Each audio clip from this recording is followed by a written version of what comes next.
Goeiemôre, broers, susters.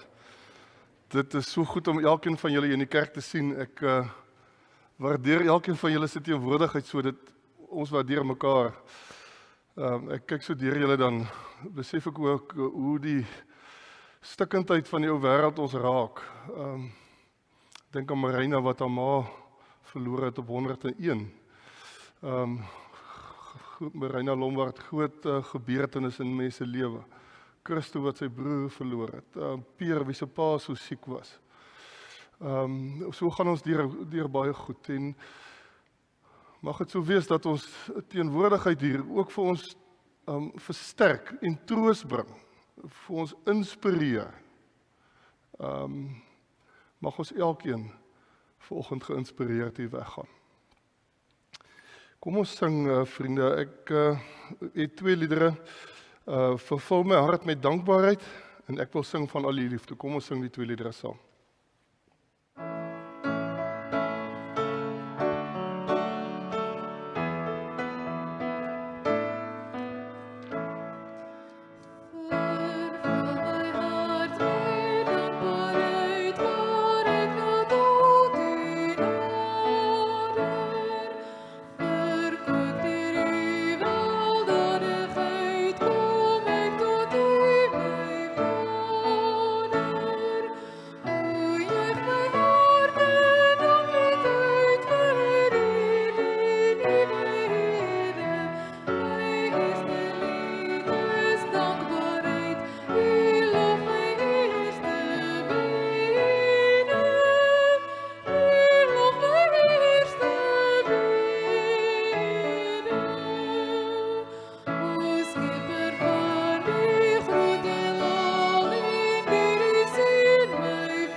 Kom ons buig voor die Here. Kom ons raak stil.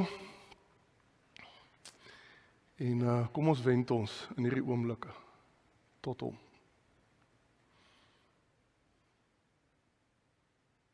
Here, ons val in eerbetoon voor U neer. Ons aanbid U. U is die koning van ons lewe. U is die koning van die heelal. U regeer vanaf die troon. U regeer in elke lewe. U regeer in elke stad en elke plek. U regeer in elke land, op elke kontinent. U is die God van die heelal. U hou die hele wêreld in die hande. Die heelal, die uitspansel, is in u gedagtes. En daarom aanbid ons u oor u grootheid. Ons wil ook vir u aanbid oor u liefde en u trou. Here, in die kleine nietighede van ons bestaan dra u vir ons. Gee u om, doen u moeite. Bemoei u met ons. Ondervind ons u teenwoordigheid, u krag, u inspirasie. U tel vir ons op wanneer ons knieë swik. Here, in die detail van ons bestaan is u teenwoordig. Daarom aanbid ons u. Ons wil vir u sê, Here, dat om aan u te behoort ons heerlikste werklikheid is. En Here, ons wil vanmôre saam met die engele en saam met elke ander kind van u volgeling van u saam sê en saam sing, aan u kom toe al die eer, al die lof, al die aanbidding van ons lewe. Ons prys u naam. Amen. Geliefdes, die Here kom groet jou vanoggend, die God van die uitspansel, maar ook die God van jou lewe. Die een wat ons van weet, daar niks vir hom te groot is nie, maar ook niks te klein is nie. Hy kom na jou toe vanoggend. En hy kom sê vir jou, my genade vir jou, my vrede vir jou, my liefde en my trou vir jou. Kom ons sing. Kom ons sing, ek roem u naam, ek wil graag sing, ek wil u eer, u hulde bring, want daar is trou en liefde by u Heer. Hier staan.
Dit is vandag Bybelsondag. Ons het eenmal 'n jaar dat ons 'n Sondag wat ons onsself herinner aan die waarde van die Bybel in ons geloofsgemeenskap, die sentrale plek wat dit inneem. Nou, dis eintlik vreemd dat dit nodig is, want elke Sondag het ons net een ding wat ons doen, ons lees uit die Bybel uit. Die Bybel het 'n sentrale plek. En soos julle nou sal weet, protestantse kerke en veral dan nou gereformeerde kerke is so gebou dat daar nie 'n altaar in die middel is soos in ander in die Katolieke kerk byvoorbeeld, die Rooms-Katolieke kerk nie. Maar in die middel van die kerkgebou is daar altyd 'n kansel. Wat die kansel in die Rooms-Katolieke kerk daar een kant sit hy in die gereformeerde en die protestantse kerke in die middel, en op daai kansel het daar altyd 'n Bybel. Want ons leef deur die woord. Die woord is die fundament waarop ons staan, want hierdie woord getuig oor God drie-enig. Dit is ons geloofwaardige getuienis oor God wat hierin opgeteken staan.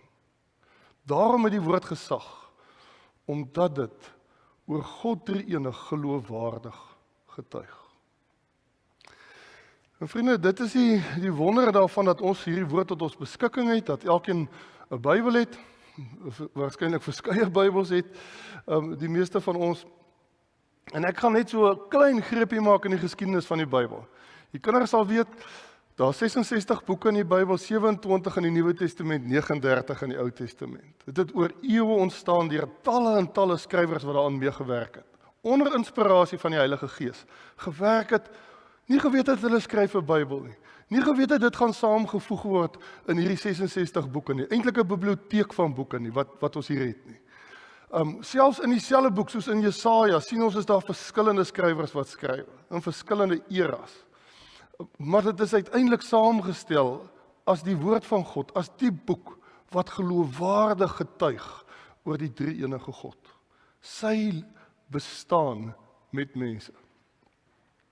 Nou die boek was nie altyd so beskikbaar vir mense nie, en daaroor wil ek graag iets sê. Aanvanklik op perkamentrolle geskryf, van daai heel oorspronklike tekste, soos dit geskryf was, deur die skrywers bestaan nie meer nie. Maar dit is oorgeskrywe en hulle het gesit en gelees en mense het geskryf en so het verskillende manuskripte ontstaan, waarvan ons sommige kry en nog steeds ontdek met verloop van tyd. En elke keer bevestig dit wat hier staan, dat dit geloofwaardig is. Die toeganklikheid van die Bybel is natuurlik 'n wonderlike ding, dat ons vandag elkeen 'n Bybel kan hê, vir eeue.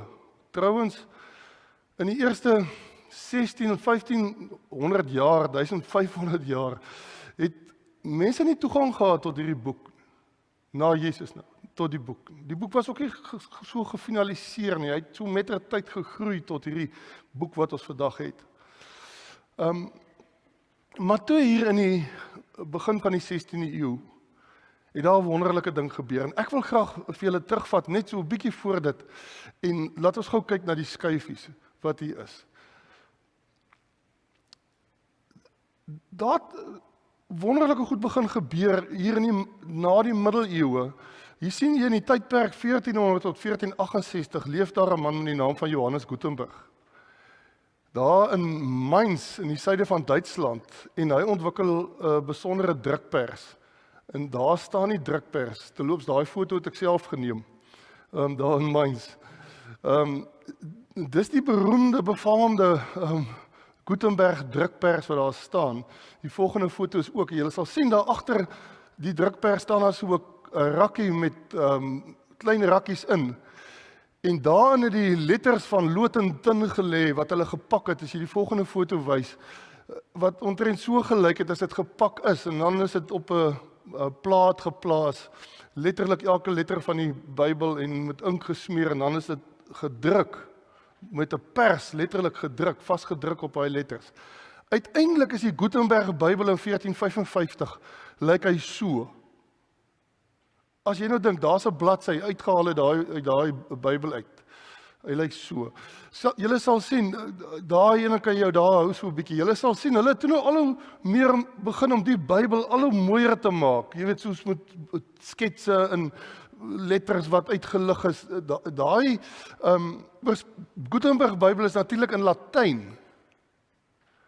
En hoewel die Bybel toe al meer beskikbaar word, omdat hy in Latyn nou, jy weet, gedruk word, is hy vir baie mense, die meeste mense ontoeganklik, eintlik net vir die priesters toeganklik, omdat hulle die Latyn nog kon lees en verstaan. Want die taal was op daai stadium reeds in onbruik. So die waarheid is dat die drukkuns het 'n geweldige impak gehad op die beskikbaarheid van die Bybel. En dan kom ons nou by die volgende persoon, Martin Luther. Julle sien, hy leef daar van 1483 tot 1546. Nou, Martin Luther het in opstand gekom teen die Romeinse kerk, en daar was vergrype in die Romeinse kerk. Die eintlike ding wat hom die meeste geskok het, was toe hy eendag in Rome kom, en so nou mense na die paus toe gaan, en die paus vir hulle laat betaal, vir hulle sonde. Dis natuurlik 'n ou ding wat nou lank al nie meer in die Katolieke Kerk bestaan nie, of die Rooms-Katolieke Kerk bestaan nie. Maar dit het op daai stadium, Paus Leo die 10de het hy hierdie wanpraktyk gehad. En dit stuit liter so dat hy die teks van die Bybel weer en weer en weer lees en dan kom hy agter, daar staan in Romeine 1 vers 17 en op talle ander plekke, julle is uit genade alleen gered. En dan begin hy in opstand kom en dan kla hulle hom aan. En uiteindelik verskyn hy daar in Worms voor 'n raad waar hy sê, hier staan ek kan nie anders nie.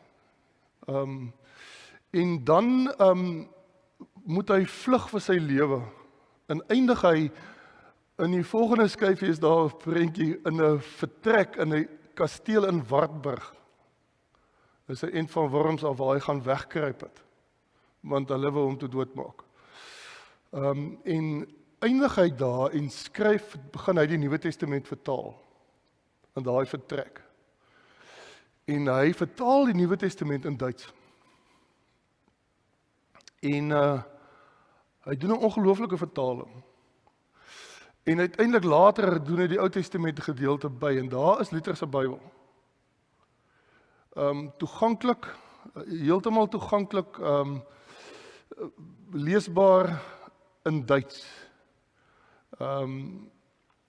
Nou van daar af het die Bybelvertalings oor die eeue gegroei in elke taal omtrent van die wêreld. Ek het so 'n klompie Bybel saamgebring hier van my huis af.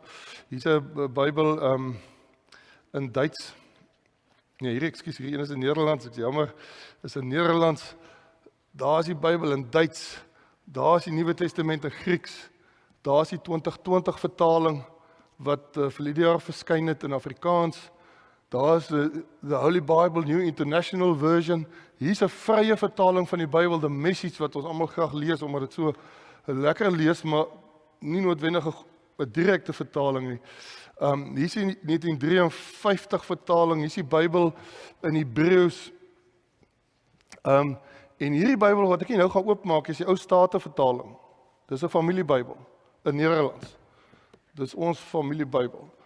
En julle sal weet, families het Bybels gehad in die ou dae, en so 'n familiebybel was kosbaar. Gewoonlik was daar 'n stamboom voorin gewees, wat mense daar ingeskryf het, om te sê, hierdie familie se verhaal en die godsverhaal het alles met mekaar te doen. Die 2020 vertaling wat verlede jaar verskyn het, is 'n direkte vertaling, baie meer direk as die 1983 vertaling. Die 83 vertaling het vir ons baie beteken, om die Bybel in Afrikaans toeganklik te maak. Maar vriende, die 2020 vertaling, sal ek het nou maar hier sê, is 'n beter vertaling. Dis 'n uitstekende vertaling. En ek kan vir elkeen van julle aanbeveel om vir julle die 2020 Bybel te kry. So bevoorreg is ons dat ons die Bybel kan lees in verskillende tale, ook dit kan vergelyk om betekenisse te ontdek.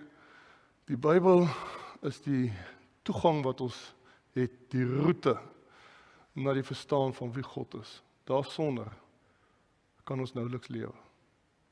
So kom ons sing. Ons sing die lied oor die Bybel. Want op die ou ene beteken die Bybel niks as die Bybel in ons harte is. As hy net 'n boek is op my rak, is die Bybel nie veel werd nie. Maar die Bybel is alles werd wanneer hy in jou hart is. En daarom wil ek vra dat julle saam met my sal sing. Lied 257. Ons sit net so, dan sing ons dit saam. Laat mij die woorden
Een van die belangrikste momente in 'n gereformeerde erediens is wanneer ons die woord oopmaak. En die opening van die woord moet eintlik dan nou met gebed gepaard gaan. Sodat die oopmaak van die woord ook 'n oopmaak van die harte, soos ons sopas gesing het. O Here, maak oop my hart se poort. Maak my ontvanklik vir u woord. En daarom wil ek vra dat ons nou die Bybel oopmaak by Markus 7. En dan lees ons daar uit hierdie wonderlike woord.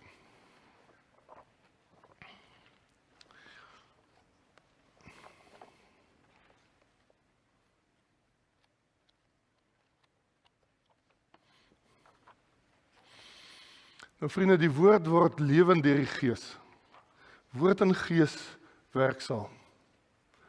Sonder dat die Heilige Gees dit wat hier staan, lewend maak in ons lewe en in ons harte, beteken is hier net 'n boek wat eintlik vir ons niks doen nie. En daarom kom ons bid dat die Gees ook vanoggend se woord vir ons sal oopmaak. Hemelvader, ons buig voor u in dankbaarheid. Dat u dit so bedink het dat ons hierdie woord moet hê. En dat u dit vir ons geskep en gegee het.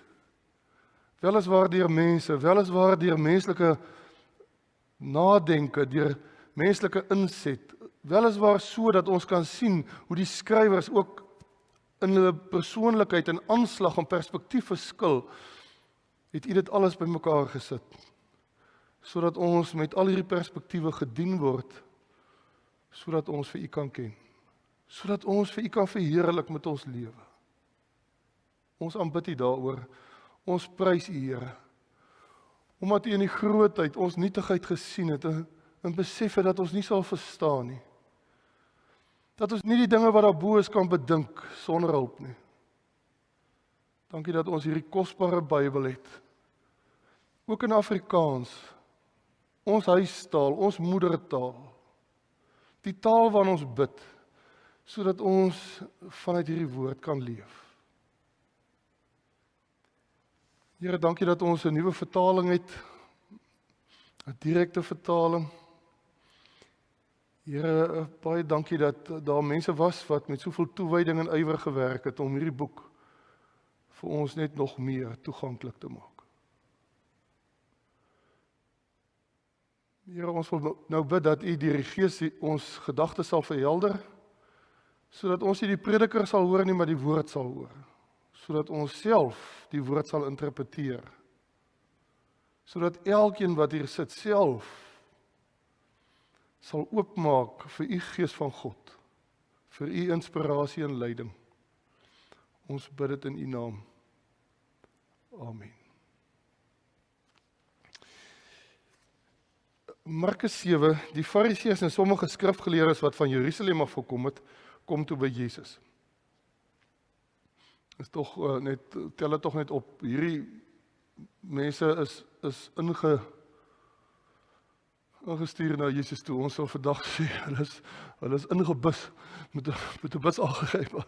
Hulle is spesiaal laat kom om uit Jerusalem uit, die skrifgeleerdes, die bestes, daar uit Jerusalem uit, om met Jesus te kom redekabel. Hulle het gesien party van sy disippels eet hulle kos met onreine hande. Dit is met hande wat nie gewas is nie. Die Fariseërs en tevens die Jode oor die algemeen eet immers nie as hulle nie eers hulle hande behoorlik gewas het nie. So hou hulle aan die oorgelewerde gebruik van die voorgeslagte. Wanneer hulle van die dorp afkom, eet hulle nie as hulle nie eers gewas het nie. Daar is ook nog baie ander oorgelewerde gebruike waarin hulle hou, soos hoe om koppies, bekers, bakke en stoele te was. Die Fariseërs en die skrifgeleerdes vra hom toe, waarom handel u disippels nie volgens die oorgelewerde gebruike van die voorgeslagte nie en eet hulle met onreine hande? Hy antwoord hulle, die profeet Jesaja het julle mooi opgesom, julle is skynheiliges. Soos daar geskrywe staan, hierdie volk eer my met hulle mond, maar hulle hart is ver van my af. Dit help niks dat hulle my probeer dien deur leerstellings van mense as gebooie van God voor te hou. Julle laat die gebod van God los en hou aan die oorgelewerde gebruike van mense vas. Hy het verder vir hulle gesê, julle verstaan die kuns goed om die gebod van God op sy te skuif en julle oorgelewerde gebruike in stand te hou. Moses het gesê, eer jou vader en jou moeder, en wie sy vader of sy moeder vloek, moet sekerlik doodgemaak word. Maar julle sê, iemand kan vir sy pa of sy ma sê, enige gawe wat u van my sou kon kry, is korban. Dit wil sê, 'n offergawe vir God. En so laat julle hom toe, om genaamd niks vir sy pa of sy ma te doen nie. So neem julle die woord van God sy gesag, deur julle oorgelewerde gebruike wat julle op julle beurt weer oorgelewer het. Daar's ook nog baie ander sulke dinge wat julle doen. Daarna het Jesus weer die menigte nader geroep en hulle gesê, luister julle almal hier na my en verstaan dit goed. Niks wat van buite af in 'n mens ingaan, kan hom onrein maak nie, maar die dinge wat uit 'n mens uitkom, dit maak hom onrein. Toe hy van die menigte af weer huis toe gegaan het sy disippels hom oor hierdie beeldspraak uitgevra. Hy sê toe vir hulle, so dan verstaan julle dit ook nie. Hy het daarom seker gehoop die disippels begin nou al 'n bietjie beter verstaan, maar duidelik, daar's ook nie begrip. Begryp julle nie dat niks van buite af in 'n mens ingaan om onrein kan maak nie? Omdat dit nie in sy hart ingaan nie, maar in sy maag en daarna uit sy liggaam uitgaan. Daarmee het hy alle kos rein verklaar. Maar hy het verder gesê, wat van binne af uit 'n mens kom, dit maak 'n mens onrein. Van binne af uit die hart van die mens kom die slegte gedagtes, onkuisheid, diefstal, moord, oorspel, hebsug, kwaadwilligheid, bedrog, losbandigheid, afguns, kwaadpratery, hoogmoed, ligsinnigheid. Al hierdie slegte dinge kom van binne af en dit maak 'n mens onrein. En dan lees ons verder hoe Jesus in Tyrus en in Sidon en in Decapolis, ek sal net iets daaroor sê, gaan draai daarna. Vriende, van die vroegste tye af is kristalballe gebruik om die toekoms te voorspel. Julle sou sien op die prentjie op die PowerPoint is daar 'n hand met 'n kristalbal. Daar's dikwels al by skoue mense gewees wat daar met 'n kristalbal sit en dan sou hulle jou toekoms vir jou voorspel. Nou, dis 'n eeue gebruik van die vroegste eeu af, Romeinse tyd al. Het mense so 'n kristalbal uit kwarts uitgemaak. Kwarts is 'n gesteente wat effens deurskeidend kan wees, soms ook 'n kleur daarin, het pink kwarts en wit kwarts kry mens, wat absoluut rond geskuur is en dan verskriklik geblink het. En dan as die lig uit die aard van die saak, omdat dit 'n ronde, volmaak rond is, maak dit verskillende soorte lense.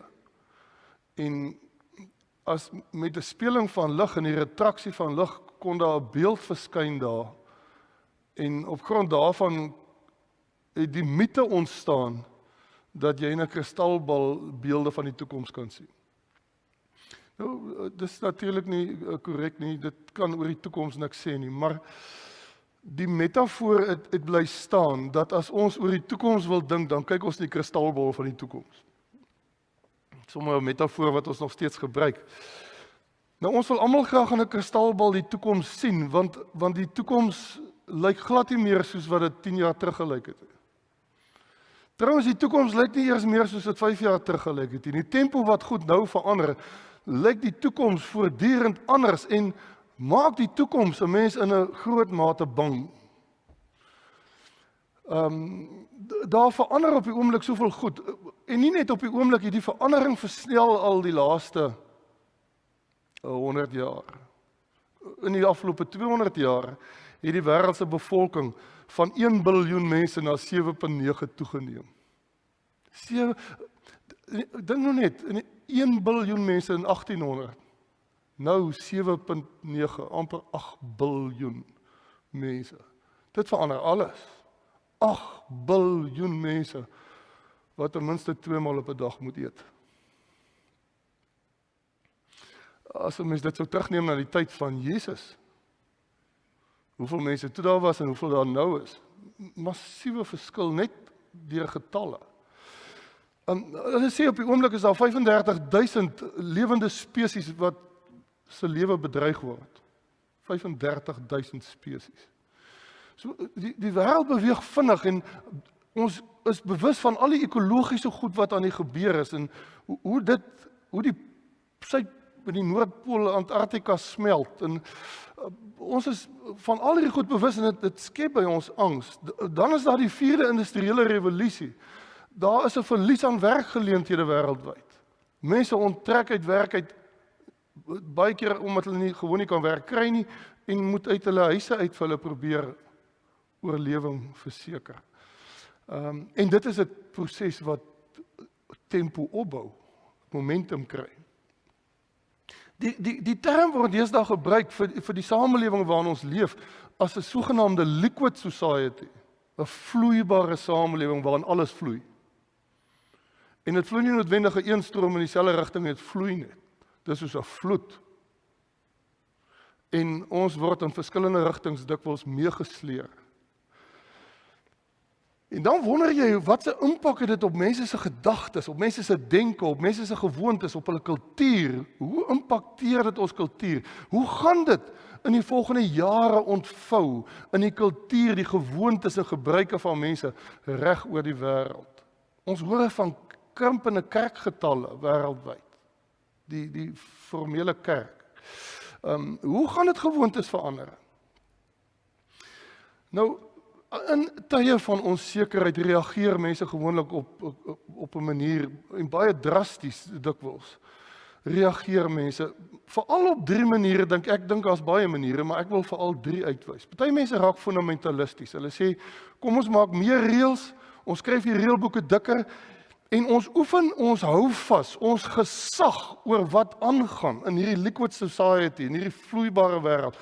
Kry ons vir ons 'n plek en 'n punt van gesag waar ons soort van vastrap en sê, ons sal ons nie laat meesleer deur enige stroom nie. Ons sal ons nie laat beïnvloed nie. Ons sal op hierdie eilandjie bly staan en hier maak ons baie reëls, baie strenger, sodat almal wat hier staan saam met ons op dieselfde punte vas staan. Dis een manier.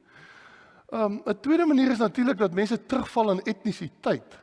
Ons volk, ons sal dit op ons eie doen. Ons sien dit wêreldwyd. Die Skotte, die Wallisers, die Ire, almal van hulle het hulle eie identiteit in die laaste dekades soort van herontdek en staan vas. Ons sien dit in Suid-Afrika. Ons sien dit op goeie en slegte maniere.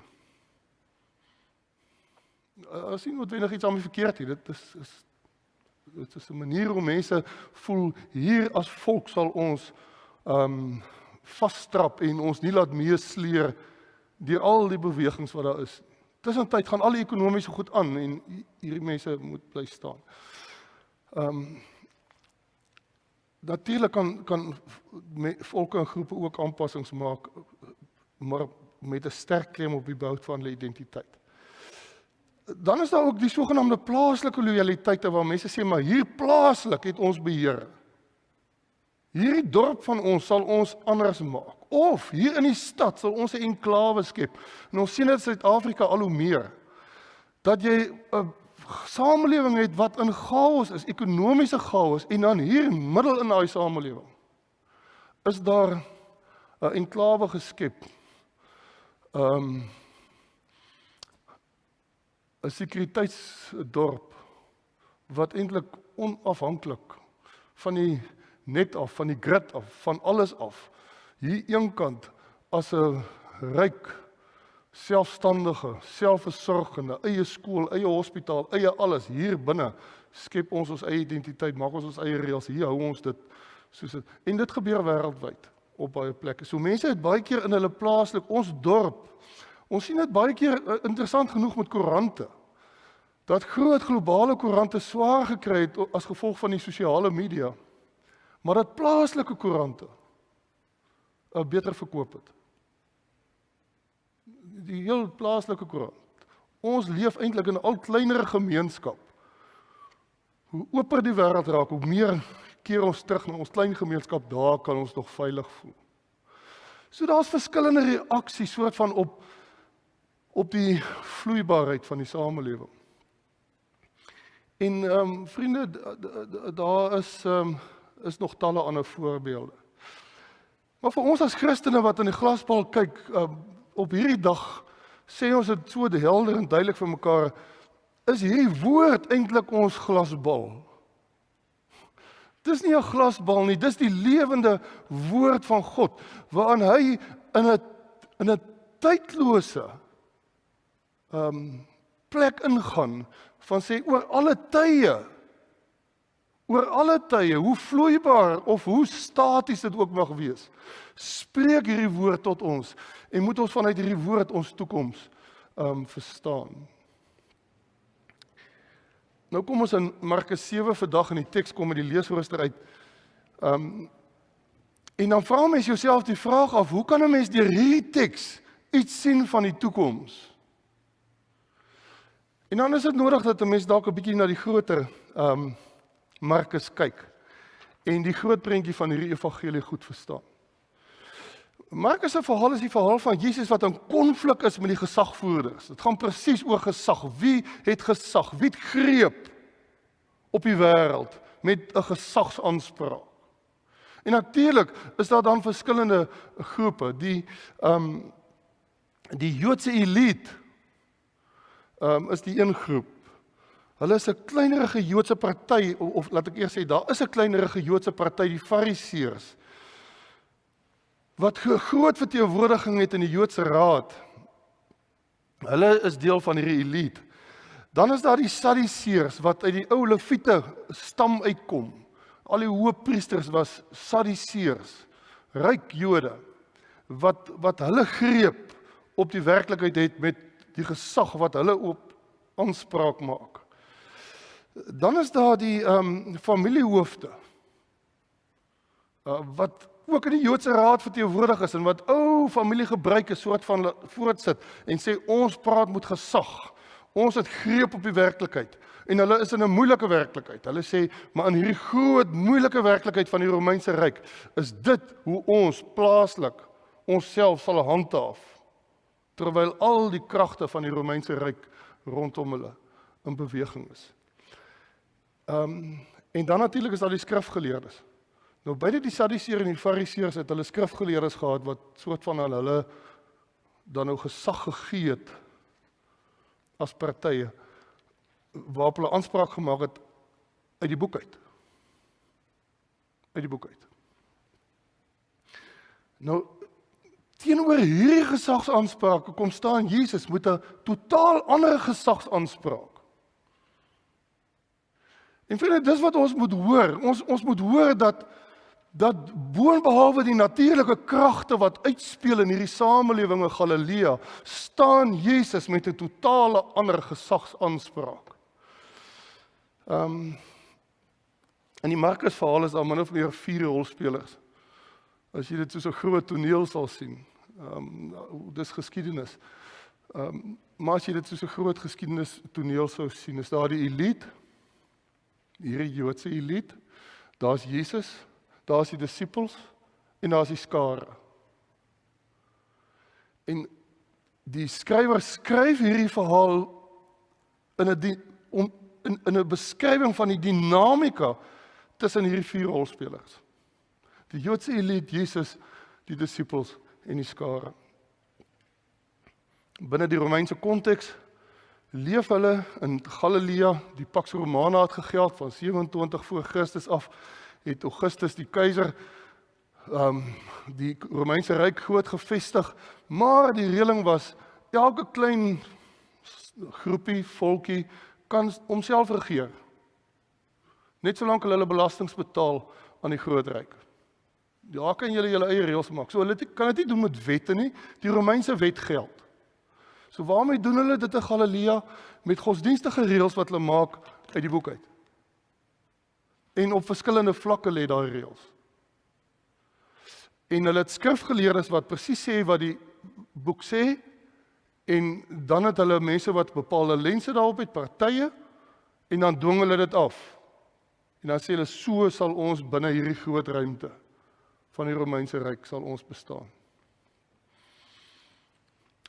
En dan kom Jesus en sê, nee, maar julle lees die boek nie reg nie.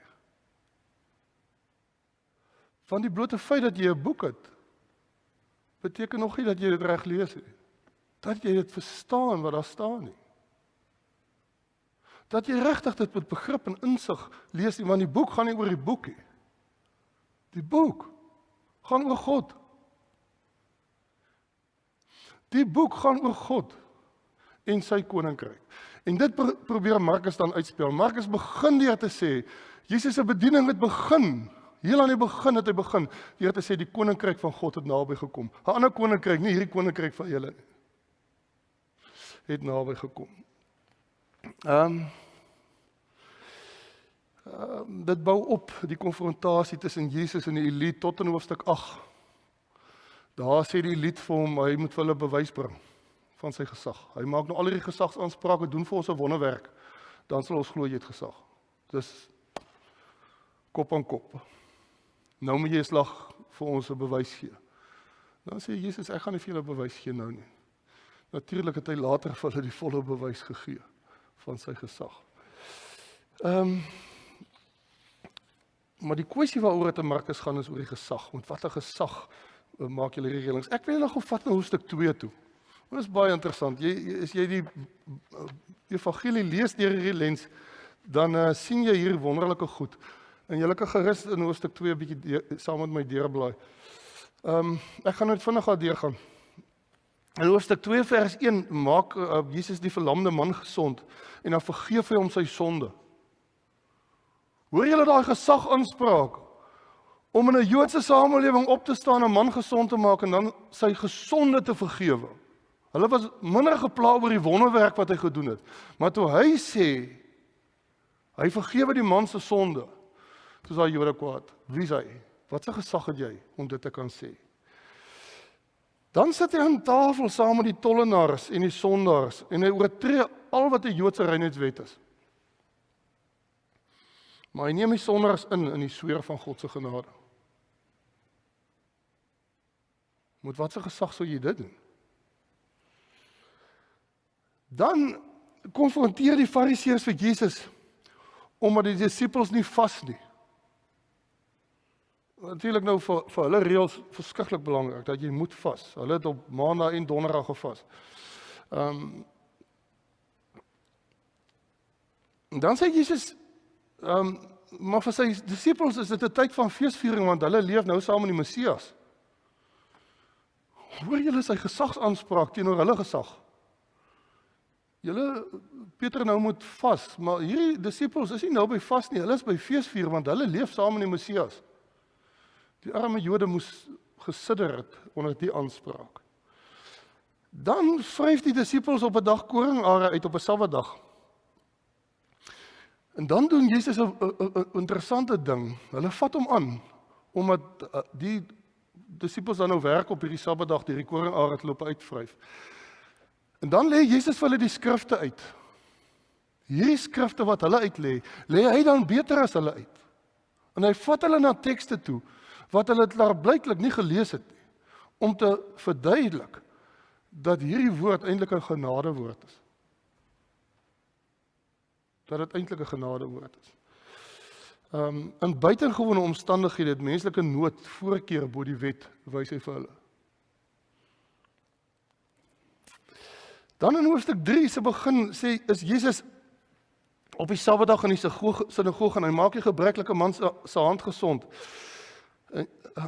Nou vat Jesus die Fariseërs aan en ontbloot hulle onkunde oor die genade vir mense wat in die wet ingeskryf staan. Nou in hoofstuk 7 word die konflik met die Fariseërs op die spits gedryf. Hulle is ontsteld omdat Jesus en die disippels nie hande was voor hulle eet nie. En dit gaan nou nie oor skoon wees nie, dit gaan oor die reinheidswette. Hulle was in die dorp, hulle was op die markplein, daar is hulle nou blootgestel aan alles wat onrein is. Nou kom hulle huis toe, nou eet hulle sommer sonder om te was. En daar's honderde voorskrifte oor wat alles gewas moes word. Hande moes onderdompel word, bekers moes onderdompel word, banke moes op 'n bepaalde manier skoongemaak word. As jy nou op 'n bank gesit het, jy kom sit weer op jou bank, dan moet hy skoongemaak word. Daar was net honderde voorskrifte en Jesus en sy disippels ignoreer hulle almal. En hierdie Fariseërs sien dit nou as 'n manier hoe hulle nou hulle gesag eenvoudig kan afdwing op Jesus en sy mense. En dan vat hy hulle verskriklik aan deur aan te haal uit die boek Jesaja uit. Hy gaan terug in die skrifte. En hy haal hulle uit Jesaja uit aan. Hy sê, hierdie volk eer my met hulle lippe, maar hulle harte is ver van my af, staan daar in Jesaja. wat hulle onderrig is die leerstellings van mense. Verwysende na die familiehoofde is 'n dwang. Vriende, die Sadduseërs het natuurlik voordeel getrek uit die reinheidswette uit, want daar's by hulle geoffer. Al daai offers kon hulle vir hulle voordeel gebruik. Jesus sê, julle versaak die gebod van God en hou aan die tradisie vas. Hy vat hulle aan omdat hulle die 4de gebod verkeerd interpreteer. Die hele ding oor korban, 4de gebod wat sê, jy moet jou vader en jou moeder eer. Dan sê hy, wie, wat doen julle? Julle lees hierdie gebod, maar die volgende oomblik sê julle vir mense, dis alright. As iemand 'n plaas daarvan om vir sy pa en sy ma te sorg, met die geld wat hy het, sê nee, hierdie geld is aan God gewy. Ek gaan dit nie aan my pa en my ma spandeer nie. Want hierdie geld is op sy gesit vir God. Dis wat korban beteken. En dan hoef jy nie daai geld te vat na die priester toe nie. Hy kan dit nou nog hou en dit gebruik. Hy sê nee, is alright, dis reg. Maar in die proses word die pa en die ma dan nou nie versorg. As jy dis vals. Dis 'n valse manier om onder die verpligting van die wet uit te kom. Dis soos julle die wet lees. So kan hy nie, so sê hy, so is julle die hele tyd besig om met julle valse motiewe, eintlik maar net om julle gesag af te dwing. Julle posisie te versterk. Dan gaan hy aan en verklaar hy alle kos rein. Hy sê dit wat by die mond ingaan, maak 'n mens nie onrein nie. Maar dit wat van binne af uitkom, en dan noem hy al 'n klomp sonde, wat van binne af gebeur. 'n hele rits van hulle. Oorspel, losbandigheid, al daai goed noem hy. Slegte gedagtes, en noem hy, wat van binne af kom. Wat 'n mens se lewe sleg maak. En nou verlaat hy die gebied, dan gaan maak hy 'n draai in Tyrus, Sidon, buite Galilea. So is baie duidelik in terme van die terugvalposisie van mense, breek hy ook deur daai grens. Hy sê nie in hierdie area alleen nie, geld die gesag van God nie. Ook in Sidon, in Tyrus, Decapolis, daar maak hy die kind wat doof is, die mens wat doof is gesond.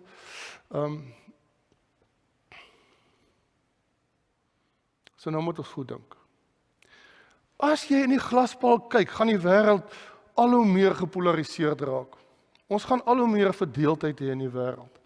Mense gaan al hoe meer gesagseilande bou om vaskopplek te kry teen die vloeibaarheid van die samelewing. Maar wat staan ons te doen? Wat staan ons te doen wat glo in God? Ons wat glo dat God 'n ewige heilsplan het. Ons wat glo dat God die heelal in sy hande het. Ons wat glo dat daar 'n ewige eindbestemming is. Ons wat glo dat daar opstanding is na die dood. Ons wat glo in die ewige lewe. Ons wat glo dat Christus regeer. Ons wat glo dat God 'n groter plan met sy skepping het. Wat staan ons te doen in 'n vloeibare wêreld wat al hoe meer vloeibaar gaan word? Natuurlik neig ons daarna om in ons eie enklawes te leef en op sigself wil ek nie daaroor my uitspreek nie. Maar wat staan ons te doen? 'n Autentieke lewe is die antwoord. En 'n autentieke lewe is 'n lewe in verhouding met die God van hierdie Bybel. Dis 'n lewe naby aan die hart van God. Dis 'n lewe waarin ons lees uit die hart van die woord, oor die hart van God, wat in die hart van God leef. Dis 'n lewe waarin ons diep in die woord van God gaan soek na die hart van God, wat daar is, wat daar beweeg, wat die kragte van die beweging in God se hart is. Ons wat glo dat ons 'n nuwe soort lewe kan leef, 'n alternatiewe soort lewe. Vriende, ons het een opsie en dis om diep in die woord te gaan soek na die hart van God. 'n Autentieke lewe is nie uiterlike godsdiens nie. 'n Autentieke lewe is nie om die regte dingetjies altyd te doen nie. Dit wat mense sê die regte goedjies is nie. 'n Autentieke lewe is nie om die regte klere te dra of die regte reëls te gehoorsaam nie. Dis nie die regte adres nie. Dis nie die regte tags aan my lewe nie. Dit beteken nie dat jy moet aanpas om aan die eise van die samelewing die hele tyd die hoof te bied. Dat jy nie moet aanpas om die eise van die samelewing die hoof te bied nie. 'n Autentieke lewe is nie hierdie soort lewe van ek sal hier bly staan en my gesag sal ek handhaaf ten alle koste, ongeag wat rondom my gebeur. Die kerk moes 'n hele nuwe teologie oor die bewaring van die aarde ontwikkel, omdat ons 100 jaar terug dit moes gedoen het. Is die aarde waar hy vandag is, ons het dit toe nie gedoen nie. 'n Teologie oor die ekologie. Omdat ons nie diep genoeg in die woord gesien het, dat in die hart van God daar besorgdheid is oor sy skepping. Nou dat ons dit lees, sien ons hoe die woord helder en duidelik daaroor praat. Die mense het reëls gemaak oor vroue. As ons 100 jaar terug al die woord dieper gelees het en gesien het hoe God praat oor die gelykheid van mense en vroue in die besonder, sou daar miljoene en miljoene en miljoene mense minder verniel en verwoes gewees het. Verkrag en versnipper. Maar toe het ons gehou by reeltjies van die samelewing. Ons het daarin vasgeval. Jesus sê die wet, die mens is nie gemaak vir die wet nie. Ek hoor hom dit sê. Die mens is nie gemaak om aan die wet gehoorsaam te wees nie. Die wet is daar vir die mens, sê hy. 'n Autentieke lewe is om eg van binne af georiënteerd te wees op die hart van God. Ons gesag, vriende, gaan lê. En ons het dit. Ons het gesag. Ons het gesag om dit te sê, te proklameer, te leef. Omdat ons in 'n persoonlike verhouding met God leef. Niks met uiterlike werklikhede te doen nie. Ons gesag gaan lê in die liefde en geregtigheid wat ons op grond van die skrif se getuienis oor God se hart gaan verkondig. Dit gaan lê in ons barmhartigheid en in ons reinheid van hart. Dit gaan lê in die wyse waarop ons standvastig is in ons verhoudings. Dit gaan lê in die Ou Testamentiese begrippe van trou en waarheid, vrede en geregtigheid. Nie in rigiede reëls waarmee ons gewaande gesag uitoefen nie. Losbandigheid en vergryp sal ons laat verdrink in die strome van 'n vloeibare samelewing. Ons het nie 'n glasbal nodig nie, ons het die Bybel nodig. Die Bybel leer vir ons hoe om ons identiteit te laat ontwikkel, altyd te laat ontwikkel binne 'n vloeibare wêreld. Maar dan ontwikkel vanuit ons verstaan van die hart van God. Ek glo die geloofsgemeenskap gaan gestroop word meer en meer van al die gesagsaansprake wat hy in die geskiedenis gemaak het. Ek glo Christene gaan al dieper delf in die hart van God, al hoe meer begryp hoe sy hart klop. Daar gaan dalk minder sogenaamde Christene wees. Minder wat gewoon maar net konformeer aan die reëls van mense. Maar meer disippels, meer mense met 'n verdiepte verhouding met die lewende Here, meer mense wat diep nadink oor die bewegings van sy hart.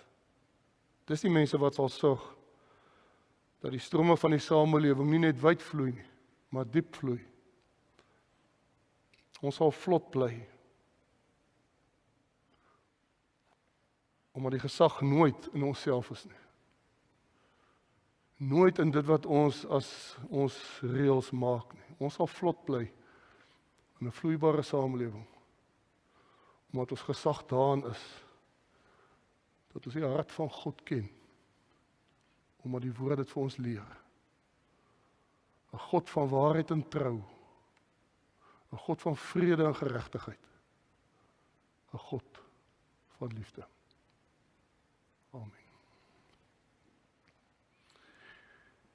Hemelse Vader, dankie dat die woord vir ons leer. Dankie dat ons uit hierdie woord uit kan leer. Dat ons mens ook met tekste jou eie gesag kan afdwing. Jou eie claim kan afsteek, dat dit uiteindelik sal gaan oor jou gesag. En nie die gesagvolle teenwoordigheid van die lewende God in ons midde nie. Daarom wil ons vandag bid, Here, bewaar ons daarvan.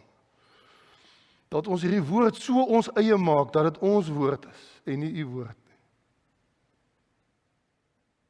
Dat dit ons reëlboekie raak, vir ons enklawes.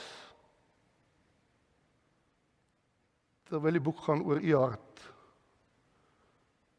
vir die hele wêreld, vir elke mens, u hart, vir die ganse skepping, u hart, vir elkeen wat gebroken en stikkend is. Here, ons weet vanoggend u hart klop, vir die onder ons wat siek is, u hart brand. En daarom kom ons na u toe, Here, en ons bid vir uitkoms. Here, vir hulle wat siek is, bid ons in die besonder, die wat aan COVID siek is in die besonder. Sjoe, Here, ons bid vir Christo Logner in Panorama, dat u hom in hierdie oggend sal aanraak, soos u alleen dit kan doen. Ons bid vir Betsy de Tooi, na dogter, vir Cornel hulle. Ons bid vir elkeen, Here, wat u weet, wat u nodig het vanoggend in ons gemeente, in ons gemeenskap.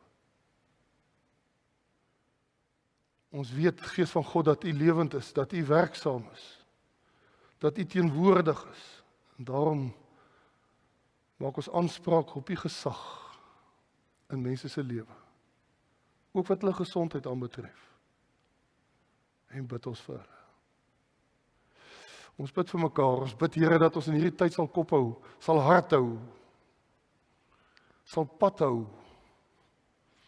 omdat ons die reg voor ons sien, veilig sal voel, dat ons op koers is, al kan ons nie ver vorentoe sien nie. Seën ons dan nou, Here, ons bid dit in u naam. Amen.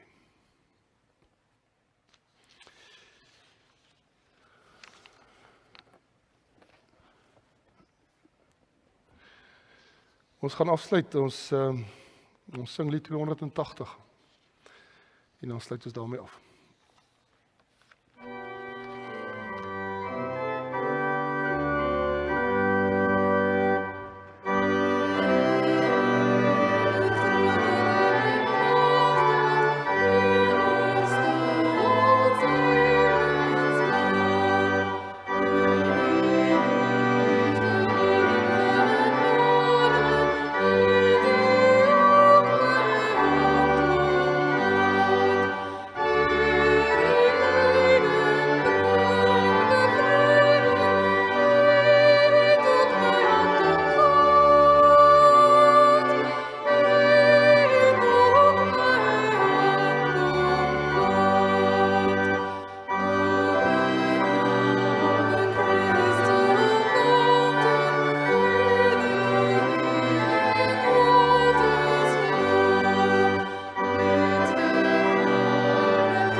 Die genade van ons Here Jesus Christus, die liefde van God, ons Vader, en die kragtige gemeenskap en teenwoordigheid van die Heilige Gees is met jou om fyn te onderskei